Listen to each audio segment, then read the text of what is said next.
So this evening we're fortunate to have the opportunity to listen to two scholars from across the Atlantic who talk to us about the history of Greek Jews. It's a rather understudied topic, both in Hellenic studies and in Jewish studies. And I would like to first thank Paris Chronakis, who traveled all the way from London to join us this evening. And last but not least, I would like to thank the author, Anastasios Karababas, who traveled from Athens for this event and who put his trust on me to translate a book that he worked on for over 10 years. So thank you for trusting me. So we will first listen to Anastasios' presentation, and he will speak to us about the book. And then Paris will take over and talk for a few minutes as a respondent with reflections and comments on the book. Then we will have the two of them in conversation with some questions that I will prepare. And then we can open the event to Q&A, to questions. So let me first introduce the speaker and the author of the book.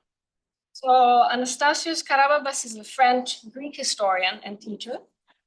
He pursued his higher education studies in Paris. And after taking the official French Ministry of Education exams, he became a history, geography, and political science teacher. And he taught for about 14 years in public and private schools in the Paris region, including for the international network schools of the Alliance Israélite Universelle. At the same time, he was lecturer and researcher at the Holocaust Memorial in Paris. He's the author of a French book, Shoah, L'Obsession de l'Antiquity, which was published in 2017 and was reprinted in 2020. And in 2011, he began his research on the Jews of Greece. So his book, In the Footsteps of the Jews of Greece, is based on research of historical archives from Europe, Israel, from the US, and has been published originally in Greek, and then it was translated in French and now English. And his ongoing research focuses on genocides of the 20th century, the transmission of Jewish memory to younger generations, and the role of schools in the fight against anti-Semitism. And he now lives in Athens, and he works as a political analyst and columnist. May I ask, please, you to speak louder? Louder. Louder, definitely, yes. I'm finished for now. So. I will speak very loud because I'm Greek. And you are eating now, so you are a real Greek. So maybe we can the PowerPoint. I'm very happy to be here, and I would like to thank the organizers of this event, Aristotle, George, Chauvin, Nate, and thank you, Lina and Paris.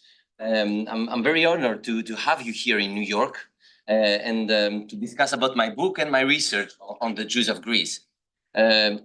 It's a great honor for me to have the opportunity to stand in front of you and to present the history of the Jews of Greece, this huge history. A few words about me. I'm French and Greek historian, and I spent my childhood in Greece, in an island near Athens, Poros. Very nice. And now I live in Athens. I was in Paris during 20 years. Now I live in Athens. When I was in Paris, and when I was teaching in Paris, I was also a lecturer and researcher at the Mémorial de la Shoah, the Holocaust Memorial of Paris. And I focused my research on the extermination of Jews throughout Europe. I wrote a book in 2017 about this history, the destruction of the Jews around Europe. And my main argument in this book is that the annihilation of the Jews was not only the result of Nazi policies. Nazis had a lot of collaborators throughout Europe, and the anti-Semitism was very deeply rooted in Europe since Middle Ages. And this anti-Semitism enabled the extermination of Jews. Nazis were not alone. This is the main point of my book. While working on the topic of the extermination of Jews, I realized that Greece suffered a lot from the Nazi occupation, maybe more than other European countries like France, for example, or Holland. The Nazis and the Bulgarians, we will talk about the Bulgarians, used a particularly hard method to eradicate all opposition and to deport almost 90% of the Greek Jewish community have been deported by the Nazis and the Bulgarians. The history of the Jews of Greece is understudied. It's not very well known in Greece, in Europe, and in the United States. So it was important for me since 2011. I started my research in 2011. It was important for me during these 13 years to understand, to analyze this history. We don't have a lot of archives about the history, for example. It was important for me to analyze, to explain, clearly explain this history. My book is for wide audiences. This is the point. It's my point. So the history of the Jews of Greece, the oldest Jewish community in Europe. So the first traces of the Jews of Greece date back to antiquity. An inscription dating from around 300 before Common Era was found in northern Attica. Attica is the Athens region. However, although the traces are not clear, the presence of Jews on the Greek territory probably predates this, maybe after the destruction of the first temple of Jerusalem, 586 before Common Era. They escaped from Israel and they arrived to Greece. Also, during the Alexander's reign, we know that we have a lot of Jewish communities in Greece. Alexander's reign, 4th century before Common Era. According to the book of Maccabees, 2nd century before Common Era, there were communities in various regions, in Athens, in Thessaloniki, Macedonia, Greek Macedonia. We have communities in the island of Rhodes. If you know Rhodes, I will show you a map after. We had communities in Crete, the island of Crete, for example. And Delos. Delos is the heart of the Cyclades, Aegean Sea. Delos, it was an island sacred by the Hellenes, by the Greeks, protected by god Apollo, and the commercial heart of the Cyclades, of the Aegean Sea in Greece. And we discovered there a synagogue from around 150 before Common Era, maybe the oldest synagogue in Europe. Synagogue is a Greek term, syn, together, ago, lead together. This is the term synagogue. To lead together means to pray together. From Roman times to the early Middle Ages, various reports attest to their presence. For example, on Athens Central Square, below the Acropolis, the Agora, they had there a synagogue also. We have here a marble slab, and we found this marble slab near the synagogue. And we see here two symbols of Judaism, menorah, the 7-branch candelabrum, and the lulav, the palm branch. We had also synagogues in Aegina, an island near Athens, or in Corinth, or in the middle of Greece, in Thessaly, in Larissa, another city today. And those Jews who are in Greece since antiquity were called Romaniotes. Romaniotes, what is this term? The Greek-speaking Christians during the eastern part of Roman Empire, the Byzantine Empire. The Greek-speaking Christians were called Romii. The Jews from Greece were called Romaniotes. In Greek, more or less. Those Romaniotes melded Greek and Jewish elements. And for example, they created a dialect between Greek and Hebrew, the Yevanic. Yavan in Hebrew means Greece. And they chanted prayers in Greek, influenced by Byzantine rhythms. And they also do this today. For example, in Athens, in the synagogue of Athens, Rabbi is Romaniot. Some prayers are in Greek. Here you have a very famous Romaniot, Chief Rabbi Moisis Pesach. It was the rabbi of the town of Volos. Volos is in Thessaly, in the center of Greece, and it was the big rabbi after the Holocaust of Greece. Between the 11th and the 13th centuries, mainly during the Crusades, we have in Greece Ashkenazi Jews. The Ashkenazi Jews are the Jews from center and eastern part of Europe. They arrived to Greece because they have been massacred by the Crusaders. So they settled in Greece. After the Romaniotes, we have in Greece the Ashkenazis. And after that, at the end of the 15th century, we have the Sephardic Jews. Sephardic means from Spain and from Portugal, from the Iberian Peninsula. They fled after the expulsion from the Christian kings, and they arrived in Greece, and they brought with them an Iberian cultural traditions, which they merged with Balkan and Oriental customs. As you can see here, traditional dresses. For example, you have the hat. This hat normally is worn by the Turks. It's a red hat normally. So we have this cultural mix. And at the end of the 15th and the beginning of the 16th century, we have also in Greece the Italian Jews. So after the Romaniotes, the Ashkenazis, and the Sephardics, we have also the Italians. We can see that the Greek Judaism is very diverse, very dynamic. It's unique in Europe.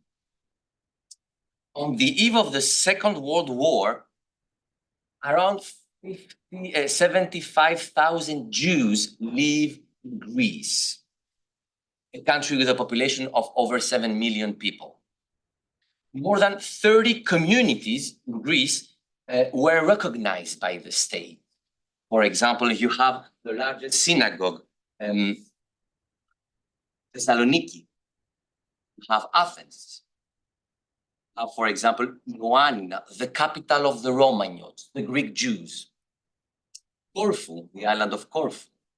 You have Drama, surely. Rhodes or Crete, Chania. More than 30 communities recognized by the state. The largest community was Thessaloniki, Selanik to the Turks, nicknamed the Jerusalem of the Balkans. In 1939, the city was home to 56,000 Jews, around 30% of the local population. And between the 16th and the 19th century, the Jewish population exceeded 50%. And the port of Thessaloniki was closed on Shabbat, Sabbath, Saturday, the day of rest for Jews. The commercial, heart of the Balkans was Thessaloniki, thanks to the Jews. Rabbis, intellectuals, artists played a major role, not only in Thessaloniki, but all over Greece. You have, for example, Moisis Alatini. Alatini played a major role in the industrial development of Thessaloniki, the first flour mill in 1854. You have, for example, Mordechai Frizis, a military officer. And he died for Greece, for his country, on the battlefield in 1940 against the Mussolini's fascist troops. You have, for example, Rosa Ashkenazi, the ultimate diva of the Athenian musical scene before and after the Holocaust. If you know, for example, rebetiko, it's a kind of music in Greek. She's the diva, among others. During the Second World War, Greece experienced a triple occupation by Nazis, here, center of Macedonia and Thessaloniki, eastern part of Greece, here on the border with Turkey, the Bulgarian zone, East Macedonia, and Thrace, it's a region, Thraki, and the Italian zone, the biggest one. The Bulgarians and the Nazis implemented the final solution. The final solution was implemented after the Wannsee Conference. Wannsee is a town near Berlin. The Nazis decided in January 1942 the final solution. It means more or less three things. Yellow Star, we have to recognize. Deportation, we have to deport by cattle trains animals. Extermination, we have to kill them in the gas chamber. Distinction, deportation, extermination. In Greece, Nazis and the Bulgarians implementing the final solution. Some examples. In Thessaloniki, they began looting Jewish property. They humiliating Jews. They stigmatizing Jews. They assembled Jews in ghettos, like other countries in Europe, for example, Poland, Lithuania. And they deported Jews to the death camps, mainly Auschwitz-Birkenau. An example of humiliation here in Thessaloniki, Black Saturday, 11 July 1942. Jewish men assembled by the Germans on Eleftheria Square. It's a big square in Thessaloniki, in the center of Thessaloniki. 11 July, it's Saturday.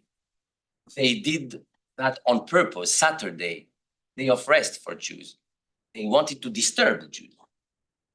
The heat is unbearable, July. An opportunity to humiliating Jews by insulting them, beating them, and subjecting them to degrading gymnastic exercise. An example of humiliation. The destruction of the Jewish cemetery in Thessaloniki. More than 300,000 gravestones. You have here two pictures, before and after the Holocaust. More than 300,000 gravestones, one of the biggest Jewish cemetery in the whole Mediterranean Sea. And they destroyed this cemetery in December 1942, Nazis and the local Greek administration. And they used sometimes the gravestones to build pavements, roads, even a swimming pool for Nazi officers. An example of stigmatization, the Yellow Star, like other countries in Europe and in France, for example, and the isolation in the ghettos. They assembled Jews in the ghettos. Here you have, for example, the biggest ghetto in Thessaloniki is Baron Hirsch. Deportation. An example of deportation, the deportation from the Bulgarian zone. Do you remember Bulgarian zone? Eastern Macedonia and Thrace. The Bulgarians did the same. They implemented the final solution, as I said. In March 1943, the Bulgarians arrested around 4,500 people from this zone. By cattle trains, they deported Jews from this zone to Lom, north of Bulgaria, on the banks of the river Danube. From Lom, with river boats, they deported Jews to Vienna. From Vienna, cattle trains to Treblinka extermination camp. Treblinka is the biggest extermination camp after Auschwitz. Around 1 million people died there. 1 month, the journey lasted 1 month. And a strange situation here, this woman, she's smiling. Why? Because the Bulgarians spread a rumor that the Jews will be transported in Palestine.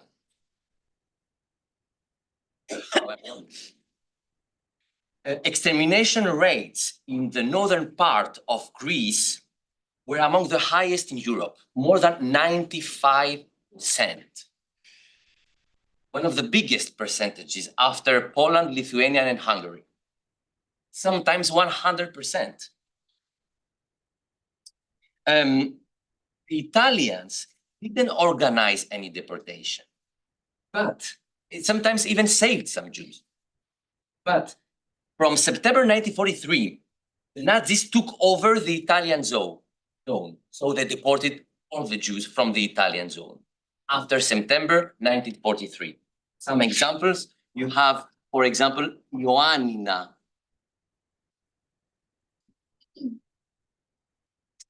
The deportation from Ioannina on the border with Albania today, you know. March 25, 1944, the Independence Day, March 24. Normally it's a celebration day. The Nazis and the local collaborators assembled Jews, Ioannina, and separated the men and the woman with the children. And after that, they used trucks to deport Jews in Larissa, in the center of Greece, and from Larissa, cattle trains to Auschwitz. This is why you see here trucks. This picture is one of the most well-known pictures about the Holocaust in Greece. Fine woman. Her name is Fani Haim. She survived. She died in 2008. Another example, the deportation from Crete. 7 June 1944. Crete is an island. So the Nazis have to use boats. Around 300 Jews were forced to board the ship Tanais, heading to the port of Piraeus, the port of Athens. But on 9 June, it was torpedoed near the island of Santorini by the British Army, because the British Army took this boat for an enemy. It means that one of the oldest Jewish community in Greece, community from Crete, was lost in the depths of the Aegean Sea, near Santorini. In Athens, most of Jews managed to hide, thanks to the bravery, for example, of the rabbi in Athens, Elias Barzilai, thanks to the Archbishop Damaskinos, thanks also to the Chief of Police, Angelos Ever. We have, of course, this kind of people who help the Jews. Around 62,000 Jews from Greece have been deported in Auschwitz and Birkenau. And 23 convoys from Greece to the death camps. One convoy in Bergen-Belsen. Bergen-Belsen is a concentration camp in Germany. As I said, the journey from Greece to the death camps lasted between 7 days and 4 weeks. It is the longest journey in Europe. It means that we don't know who arrived still alive. The Greek Jewish prisoners in Auschwitz played a key role in the uprising of the crematorium 4 in Auschwitz. You know, in Auschwitz, we have 4 crematorium, gas chambers. And there was an uprising, 7 October 1944. The Greek prisoners played a very important role. One word about the Greek prisoners.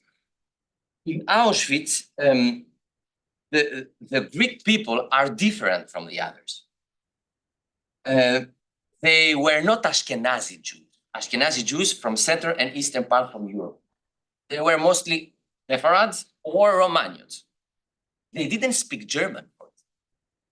So they cannot exchange messages with the other Jews from Poland, from Hungary. They cannot speak because they don't speak the same language. Jews of Greece speak Ladino or Greek. So the Jews of Greece, even in the mentality, they were different from the others. And this is why they form a relatively tight group in Auschwitz. They are between them. And according to the Italian survivor, Primo Levi, if you know this Italian survivor, if this is a man, the book, the Jews from Greece are strong, implacable, heroic, and determined to live. This is why they played a major role in the uprising of the crematorium 4 in October 1944. And how can we organize an uprising in Auschwitz? It's not possible. The Germans did not speak Greek. So it was easier for the prisoners to exchange messages. And the thing is that the phrase that sparked off the uprising in Auschwitz was "Θα το κάνουμε το do." It means, shall we start the operation? The woman in Auschwitz knew about the uprising. How? You know that in Auschwitz, women and men are separated. The woman knew about this uprising. Wow. Why and how? Because the SS often forced Greek prisoners to sing, particularly at the end of the day when they were returning from various labor camps around Auschwitz. So the Greek prisoners took advantage of this to pass on messages. Not finished? Okay. Okay. Unfortunately, few people survived from the uprising. And in January 1945, the Nazis detonated the gas chambers and took with them some prisoners. And those prisoners have died in the death marches. Almost 90% of the Greek Jewish community disappeared, one of the highest percentages in Europe. And after the Second World War, we have in Greece 2,000 survivors from the death camps and 8,000 people in hiding during the Holocaust that are trying to rebuild their life, but it's impossible. Because in Greece, between 1936 and 1949, broke out a new war, a civil war, because of the anti-Semitism. The anti-Semitism did not disappear. And because of the political and economic instability. So from the 10,000 Jews after the Second World War, around 50% decided to leave the country, especially for the United States or the future state of Israel, established in 1948. 3 cases of survivor, very quick. Rina Rebach, deported in Bergen-Belsen. Why in Bergen-Belsen? Because she had the Spanish nationality. There was an agreement between Franco, the dictator of Spain, and Hitler. The Jews who had the Spanish nationality had to be deported in Bergen-Belsen because the living conditions were better than Auschwitz. Living condition, I understand. A lot of people died in Bergen-Belsen also, like Anne Frank. Samuel Modiano, deported from Rhodes. He lost all his family and he weighed 25 kilos at the liberation. He lives now in Rome, Italy. And Mimika Samoilidou, she was hidden during the Holocaust in Athens, and she changed apartment 14 times to avoid the deportation. And she lost all her family from Ceres, the town in the Bulgarian zone. So today, we have 9 Jewish communities in Greece. For the Holocaust, more than 30. The biggest Jewish community in Greece is Athens now, and the second is Thessaloniki. And these communities are trying to be active and to build a dialogue with local political and religious administration. I have 2 minutes more. The dialogue between local administration and political and religious authorities is very important to fight, for example, against the anti-Semitism, because the anti-Semitism in Greece is a persistent problem, for example. We will talk about this after, maybe. Sometimes we have synagogues which have vandalized, for example, during the economic crisis, 2010 and 2020. So, and we have Nazi movements, for example, but have completely crumbled today, but we had neo-Nazi movements in Greece. So we have to fight against that. And to finish, the memorialization, for 20 years, Holocaust remembrance in Greece has entered in the new phase. You know, the government is taking part in Holocaust commemoration. The Holocaust is a part of the school curriculum. And we fight together against the anti-Semitism. And we have also, for the last 20 years, a lot of inaugurations of new memorials. For example, in Thessaloniki, Eleftheria Square, where the men were assembled, you have the place in the Jewish cemetery. Today it's the Aristotle University, which was built on the Jewish cemetery. You have Athens here, the broken up marble Star of David, here in Athens. And you have different kinds of synagogues in Greece. For example, here you have synagogue in Athens with white marble. You see that Jews adapted with the local architecture. I have to finish. Okay, and the history of the Jews of Greece is extremely rich and long one. More than 2,500 years of history of the oldest Jewish communities in Europe.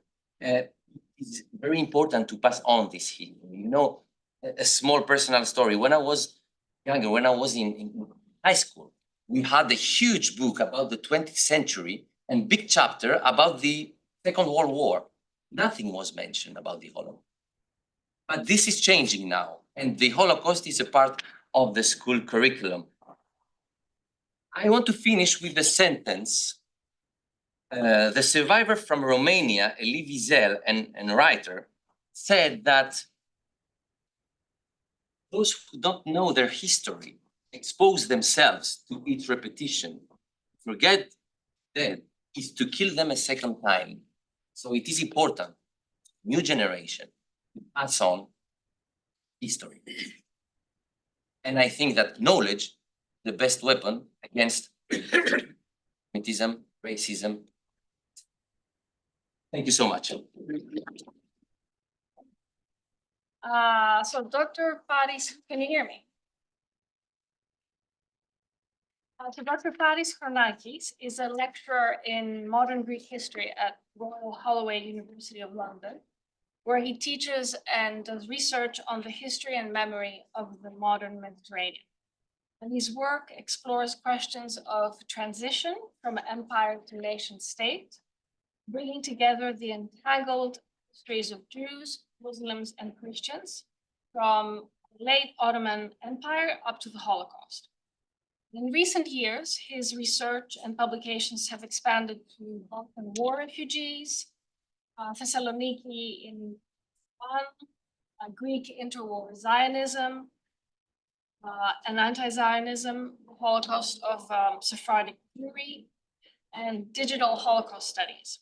He was a member of the scientific committee developing the database of Greek Jewish Holocaust survivors' testimonies. And he's currently leading a digital history project on the social networks of Greek Jewish Holocaust deportees and escapees. And he has a forthcoming book. It's called The Business of Transition, Jewish and Greek Merchants of Thessaloniki from Ottoman to Greek, which will be published any day now. There you go. Thank you very much, Lina. Thanks to all of you for coming. I will be brief. I will talk for about 15 to 16 minutes. I will also be slightly more conceptual, simply because the Greek philosopher in me refuses to die, despite me having spent almost a decade in empiricist countries, that is the United States and England. So I'm grateful to begin with to the Orthodox Christian Studies Center at Fordham University, at the Center for Jewish Studies, for inviting me to participate in this important event. I'm particularly indebted to Lina for bringing us all together. This is no small feat. Jews and Christian Orthodox have lived alongside each other for millennia in the Eastern Mediterranean and Southeastern Europe, from Alexandria in the south to Belgrade in the north, and from Corfu in the west to Constanza in the east. Yet today, their study often follows separate directions. The shared worlds of their past have given way to distinct scholarly endeavors in the present.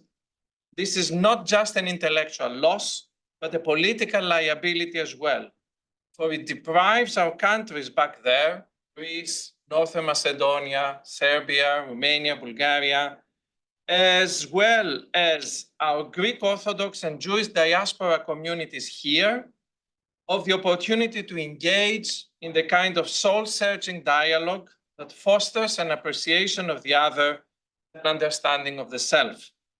I have long waited for such an opportunity to arise, and I'm grateful that the two centers have come together to make it happen. Lina, Eli, Yorgo, and Magda, thank you all for including me in this. Indeed, I could not think of a better opportunity to bring Jewish and Christian Greeks together than the work of Anastasios Karababas.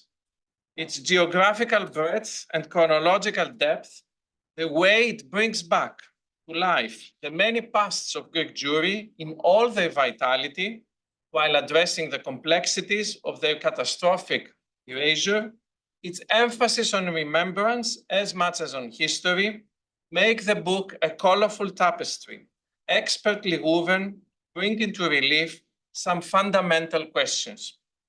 Questions about scale and movement, ends and beginnings, belonging and exile, faith, religion, and the place of the other. But first, there is the title, or what French narratologists call the seuil, the threshold.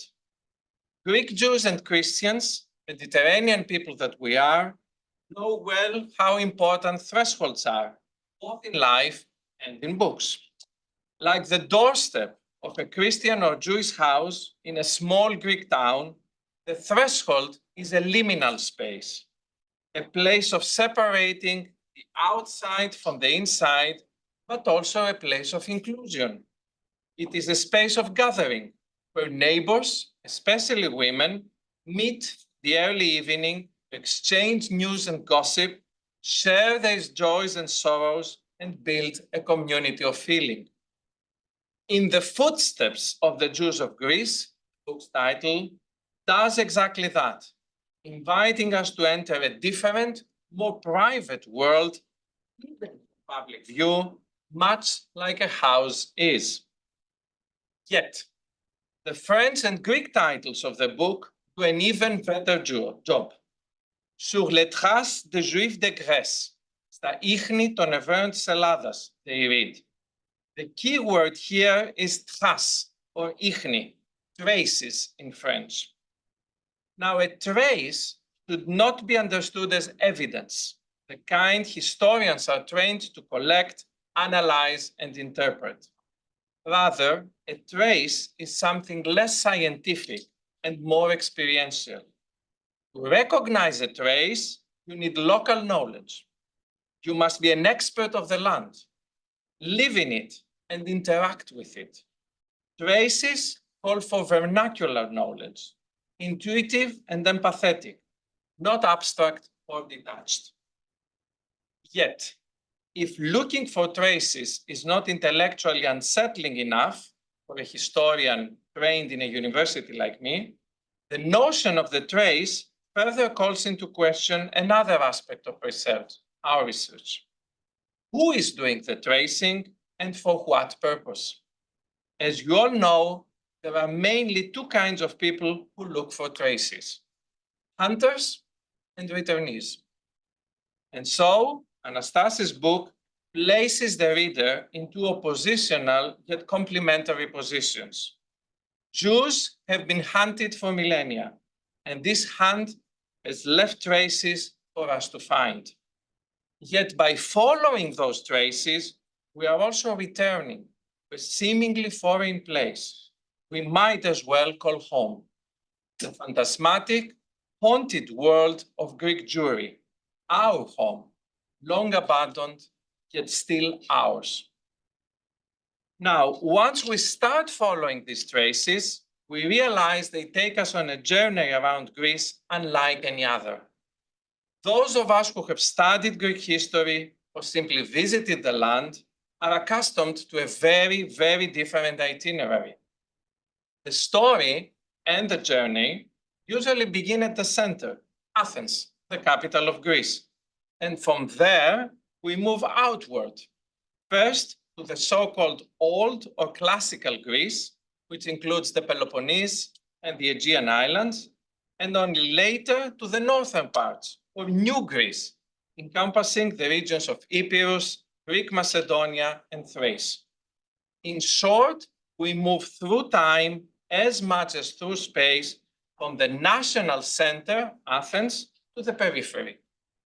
This is the familiar narrative we all know, a story that the Western world has been telling the Greeks since the Enlightenment, and one that modern Greeks have been telling themselves for the past 200 years.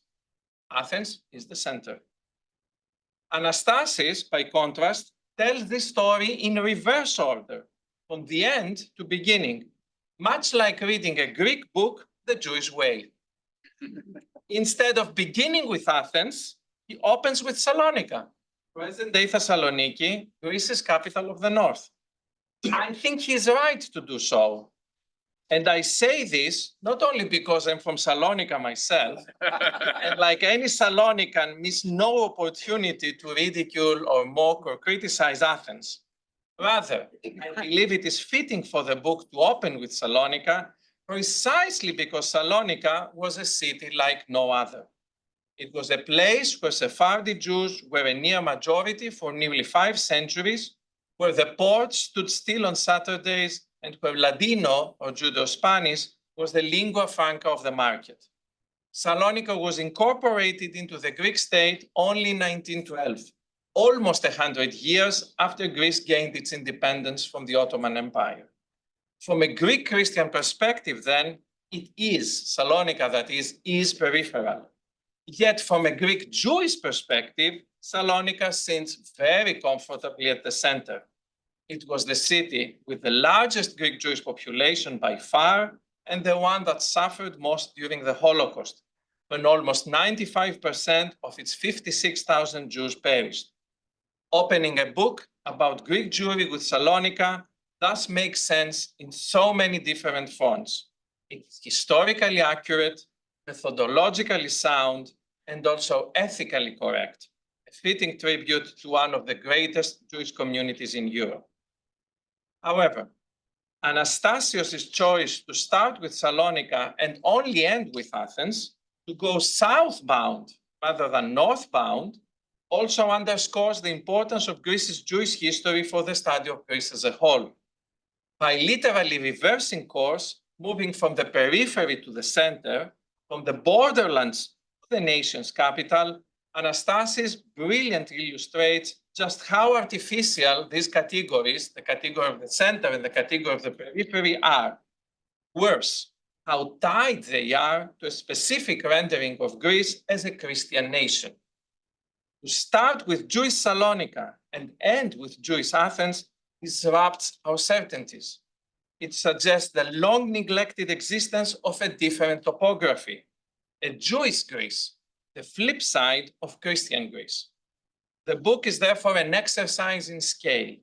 It questions the very notion of national space and allows us to see Greece from the perspective of one of its most important minorities. In short, not only is Anastasios' itinerary good for the Jews, it is also good for the Greeks as well. Now, as we know, every journey in space is also a journey in time. The experience of space is temporal, and time is always lived spatially. For that reason, I would argue that Anastasios' original approach to Greek Jewish space also has important implications for our understanding of the Greek Jewish past. Like many other histories of European Jewries, the story of Greece's Jews is usually told as one of a vibrant past ending violently with the Holocaust.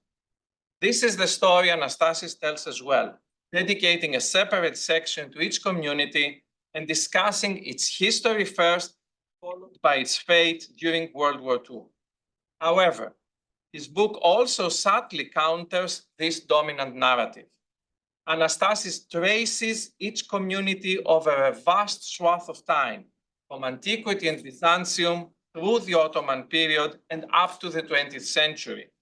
In doing so, he reveals to the reader that the story of Greece's Jews is not one of a single beginning and ending, but rather of many. It is a story of continuities and ruptures, of changes and fresh starts, over and over again. As Anastasios brilliantly shows, communities were established, declined, and rose again throughout the Greek lands, as empires fell and regimes changed. The story of the Jewish community of Kavala neatly illustrates this. Over the centuries, Greek-speaking Romaniote Jews, refugee and migrant Ashkenazim, and finally Sephardi Jews from Thessaloniki and elsewhere all played key roles in reviving the community time and again. Attending to such transformations over time, I would argue, is important for both historians and lay readers alike.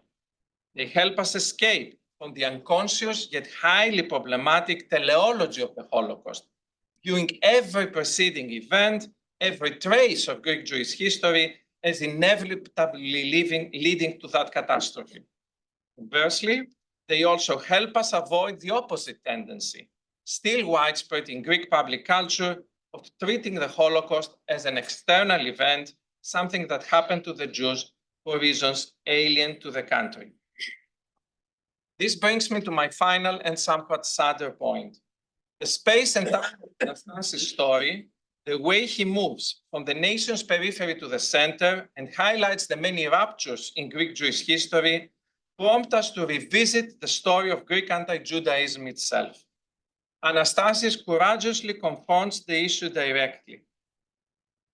The book is uncompromising in pointing out first the long-standing and widely tolerated religious Judeophobia in Greece, the failure of local elites and state authorities during the Holocaust, and also, therefore, the current confluence of anti-Israeli criticism with entrenched anti-Semitic stereotypes. Yet, and that's my final point, the book also offers many more traces that can lead to a deeper understanding of Greek anti-Semitism. As I have already mentioned, Anastasios begins with the Jews of northern Greece, where their communities thrived until the Holocaust. Moving south, however, the landscape becomes increasingly arid, and by the time one reaches the Peloponnese, the end of Jewish presence there is marked not by the Holocaust, but by the Greek War of Independence, the defining moment in modern Greek history. The war, which lasted from 1821 to 1828, decimated the historic Jewish communities of Tripoli, Patras, and many other towns. Greek Christian revolutionaries viewed Jews, many of whom were Greek-speaking, as pro-Ottoman and either massacred them en masse, as in Tripoli, or forced them to leave. With few exceptions, the new Greece was born virtually Jew-free. Yet the belief that Jews were somehow less Greek and prone to serve the interests of Greece's arch-enemies, the Turks, the Bulgarians, even the fascist Italians, persisted, shaping a particular modern form of anti-Semitism. This form was less racist than its Central European counterpart, was similarly exclusivist and ultimately disastrous. Acknowledging these deep historical roots of Greek anti-Semitism is not just a matter of setting the record straight. It is primarily about shaping the future, about the new generations of Greek Christians, Jews, and increasingly Muslims too.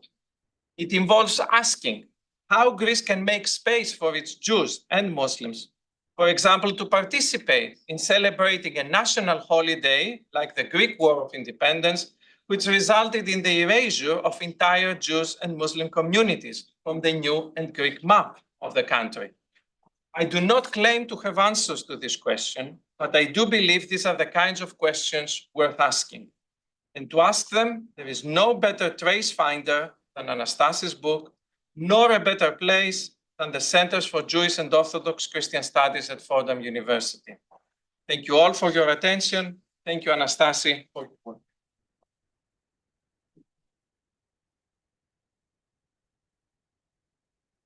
I had a question for the speaker, the conversation, but I think I'll skip it because I think there might be questions from the audience. So, yes.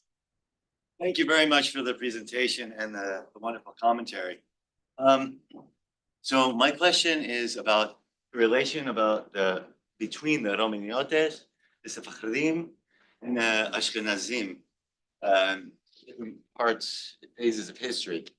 Did they get along well? Did the Romaniotes feel like this is, we're more indigenous here, especially since the Sephardim were later arrivals? So I was wondering if you could just speak for a minute on. Like weird questions. So, when the Sephards arrived at the end of the 15th century in Greece, in most cities, they imposed their language and cultures. But some exceptions. For example, Ioannina. In Ioannina, Romaniote community was the majority, so they preserved their traditions. In Thessaloniki, some Romaniotes and Ashkenazis had to adapt themselves to the new reality, the reality of the Sephards. The Sephards arrived from Spain with their culture, their language, their traditions. And as I said, the commercial spirit of Thessaloniki was the Jewish community. So the other Jews and the Greeks had to adapt themselves to the Sephards. But in some communities, like Ioannina or like Chalkida, it's a town in the north of Athens. In these two cities, the Romaniotes preserved their traditions, and some Sephards had to adapt the Romaniote rhythm. So it depends, but majority, the Sephards imposed their culture to other Jewish community. That's out of being the sheer majority, or did they get special treatment from like the Ottomans? So the treatment like? From the Ottomans when they arrived. Okay. This is another question about the relations between Ottomans and the Jews. Not only Sephards, but all the Jews in the Roman Empire had special status, like all the strangers, the dhimmi. The term is dhimmi. It's the religious minorities who had been maybe tolerated by the Ottoman Empire. So the Jews had a lot of rights, a lot of freedom. For example, free trade, for example, pray freely and move freely. It was very important for the Jews, but not only the Sephards, all the religious minorities. But how were the Sephards able to impose their will on the other Jewish community. Not in religion, but in the everyday life. Minchagim. Yeah, for example, to finish, some Romaniotes had to speak Ladino. If you cannot speak Ladino, you cannot work in Thessaloniki, for example. Well, Anastasia, you mentioned about how the Bulgarians were part of the final solution. But last year around this time with the Center of Jewish Studies, we hosted a seminar that, quote, unveils heroic legacy of the Bulgarian Orthodox Church during the Holocaust. So are centers in contradiction with each other? It's a very interesting question. We have to separate the Bulgarians in Bulgaria, Bulgarians in Greece. The Bulgarian where? In Greece. Oh, okay. The Bulgarians in Bulgaria, they saved all the Jews, about 50,000 people. In Greece, it's not the same situation. They had to implement the final solution as the Nazis, because Nazis gave a zone Bulgarians. Bulgarians, okay. Can I add to that? Okay, sure. Yeah. It's a very interesting twist. And I think it highlights the importance of the local or regional particularities. The main aim of the Bulgarians when they took over that particular zone of northeastern Greece was to incorporate it into the greater Bulgaria. So the strategy was a strategy of national integration and ethnic incorporation through, if need be, ethnic cleansing. So not only were the Jews perpetrated, but the local Greek Christians were actually the first to be persecuted. The persecution of the Jews only came after, and in the name of cleansing the region primarily from Greek leaning or of Greek consciousness elements. So you have there a confluence of Nazi genocidal strategy, exterminating the Jews as Jews, with Bulgarian ethnic cleansing policies, exterminating the Jews as Greek consciousness citizens. These two come together. So the Bulgarians played a part in the final solution, not by espousing the Nazi racist ideology, but actually by following alongside. And that is what in the Balkans, the Nazi final solution actually facilitated. The unfolding, that is, of other ethnic cleansing or nation homogenizing plans. Just very quick follow-up. After the war, did those Bulgarians in the zone go up to Bulgaria? Or massacres in place.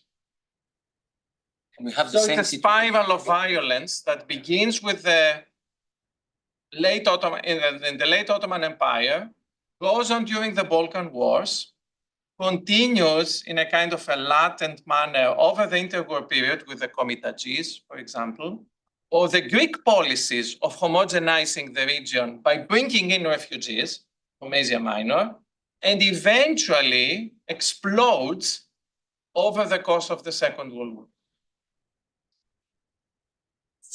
I want to thank you both for your presentation, which I found extremely interesting. I don't have a question about either of your presentations. Descendant of a Romaniotic Jew.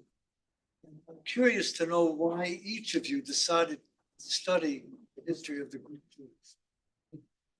If you're willing to answer that question. Well, there is a scholarly answer to this, and there is a personal answer to this.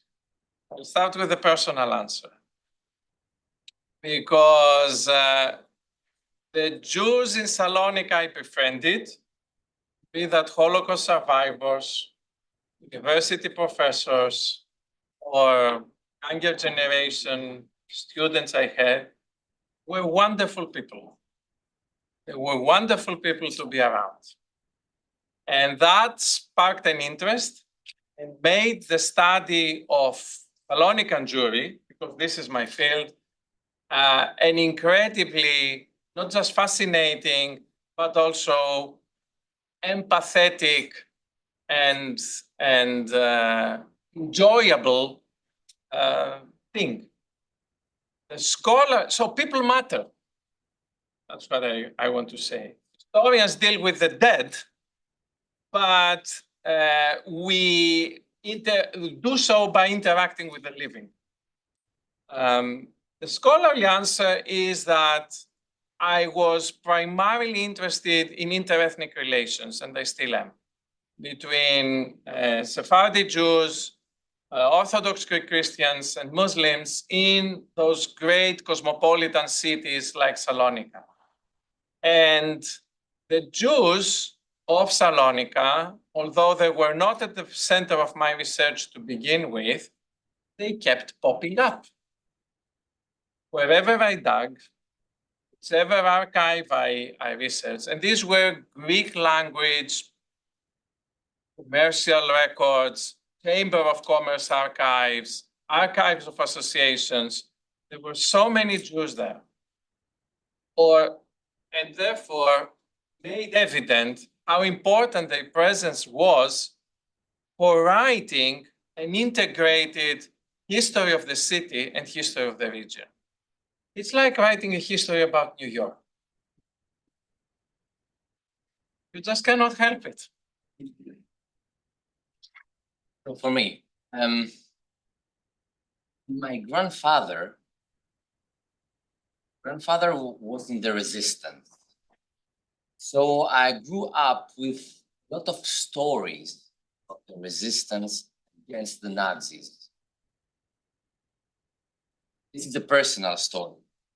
Of course, and I have to admit that my mother is Jewish, so it was important for me as a Greek, as a Christian, as a Jew, you know, to combine these stories. More professionally, when I was in Paris, I was lecturer and researcher at the Holocaust Memorial of Paris. I realized that we don't know history of Jews. And in the Shoah Memorial, in the Holocaust Memorial in Paris, we have a lot of archives, and no one studied.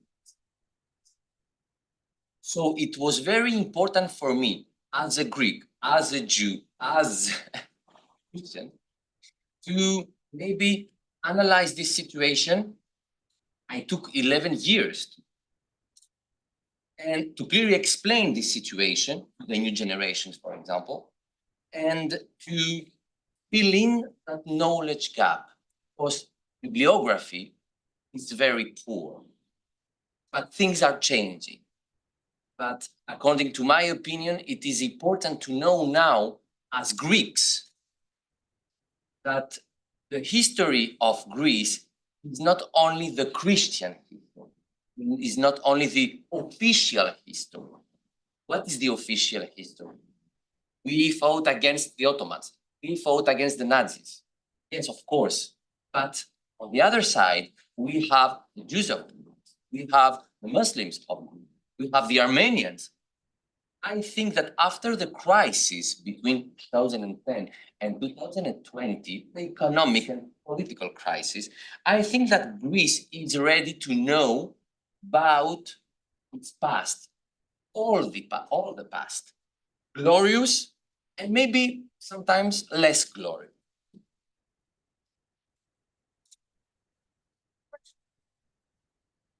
I'm not a historian and really quite ignorant, but I do know that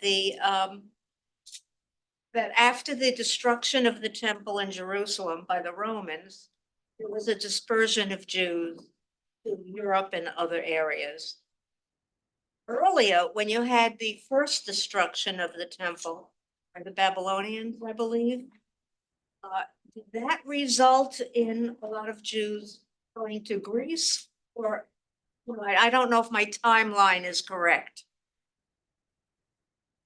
You have two destructions. The first destruction of the Temple of Jerusalem in 586 before Common Era by the Babylonians, and the second destruction in 70 by the Romans. In Greece, we don't have clear traces after the destruction of the first temple. We think that Jews arrived in Greece because they fled from Israel. But we don't have clear traces. We have clear traces after the 4th century before Common Era. Destruction is 6th century. So we have an interrogation about it. We think that they arrived at this time. After the second destruction of the Temple of Jerusalem, of course, and we know that a lot of Jews arrived in Greece, but also in Cyprus and also in Italy or in Spain.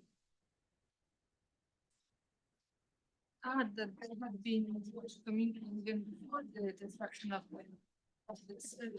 the second destruction of the second temple in Greece, and it's the reason why Paul goes to places where he goes is because he's visiting communities and even in the, so there is evidence of a much. What confirms the presence of Jews in Greece? Thessaloniki, for example, very near Thessaloniki. So what is the population? What number of people, Jewish people exist in Greece now? And are they influential? The figure, about 4,500 people. Small community. And 2,500 in Athens. A very small. Before the Second World War, around 75,000. Are they influential? In what? Politically or economically? Small community, not so much. But they are very integrated in society, of course, and they feel.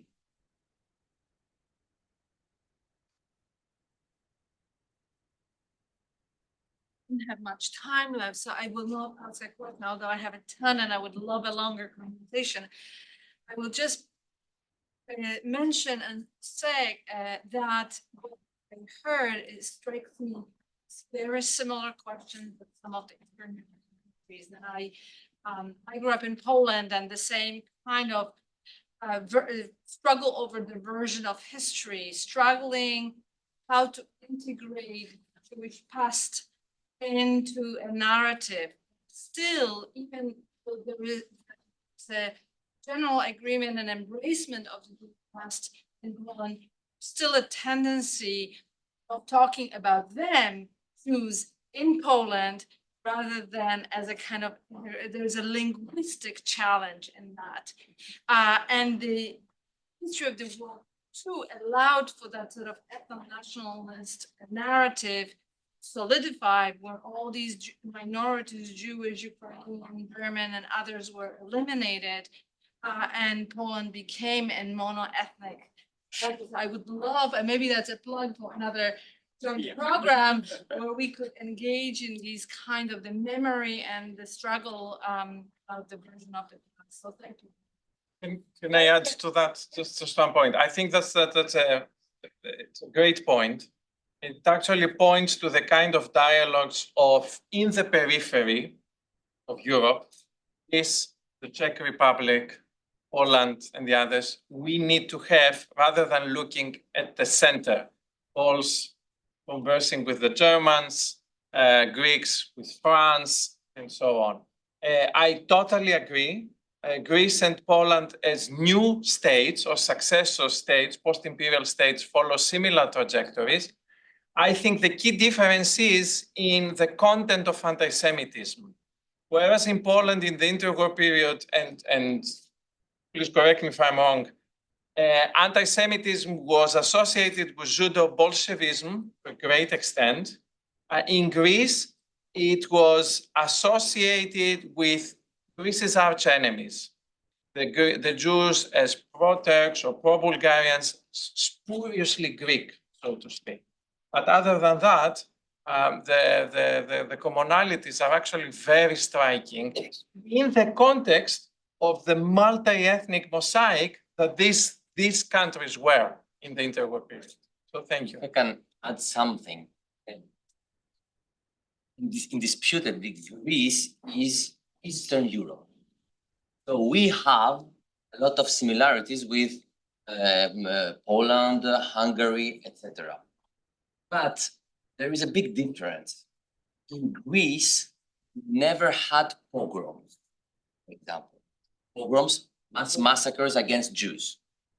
You know that, for example, between 1880 and 1925, more than 100,000 Jews have been massacred in the eastern part of Europe, like Poland, Russia, Ukraine, Lithuania, etc., etc.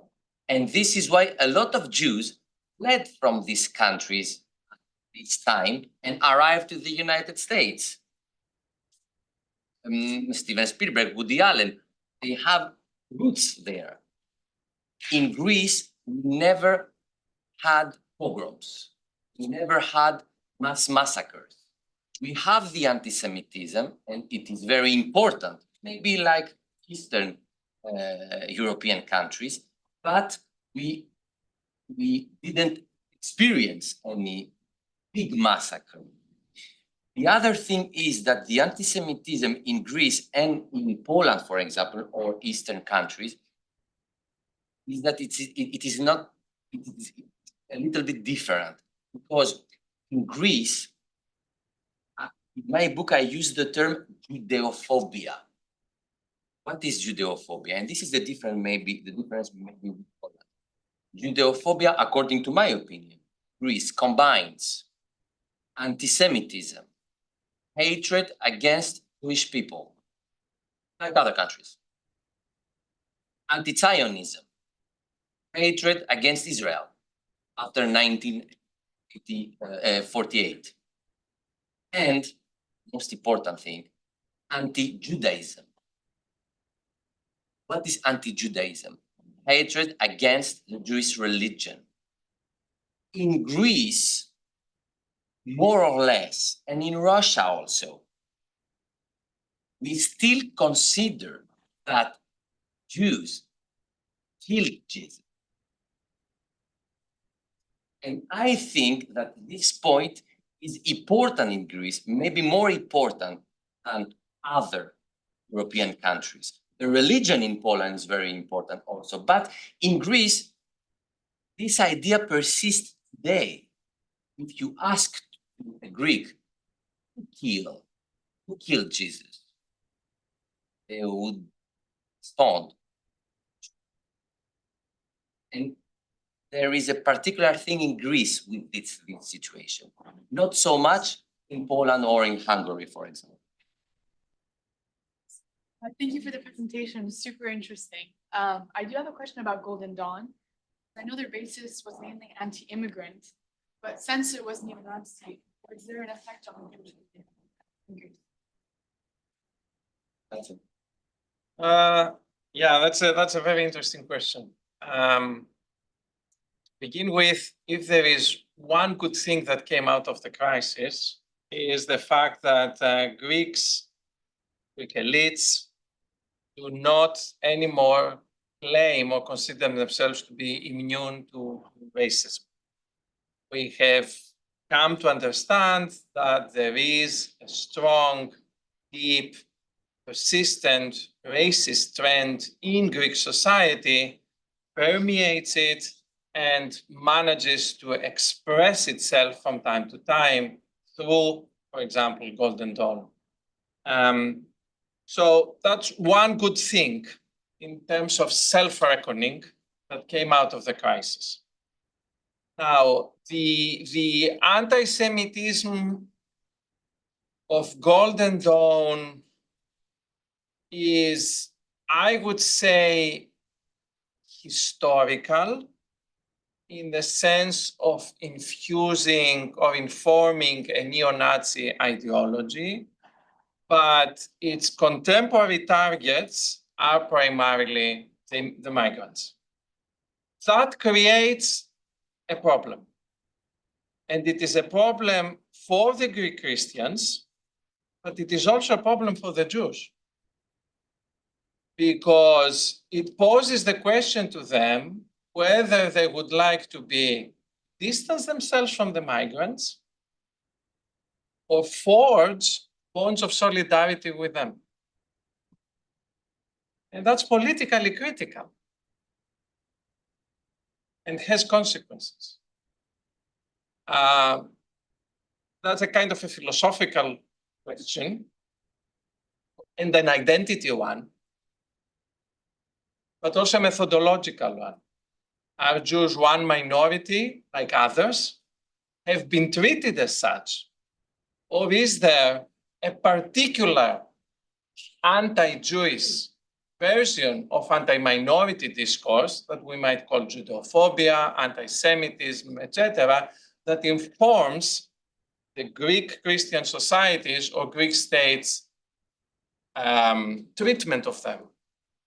And that's a historical question open to research, but it's also a political one. So I have kind of answered your question, but not really. I would say nonetheless that the two go together. It's neither either or. I agree with Paris, of course. Fortunately, the leaders are in prison today, and the movement is completely humbled. But in Greece, the Golden Dawn, for example, during the crisis, they served in the center of Athens, in Syntagma Square, in front of the parliament. They served soup during the crisis, but in one condition: show identity card, see if you are Christian or not. But they were pagan. Yeah. But the thing is that the anti-Semitism of the Golden Dawn was, very theoretical. They are responsible for all these crises. They rule the world. And as far as it goes, we know the anti-Semitism, but not only in Golden Dawn in Greece, but for all far-right movements in the same situation. And it is a danger was a danger, and maybe it is a danger for Jews in Greece, but for all of us, for all the citizens, of course. Extreme right, in neo-Nazi movement. It's so dangerous, and a lot of new people voted. Young people, yeah. Okay, I think we stop here. Thank you, everybody. Thank you so much.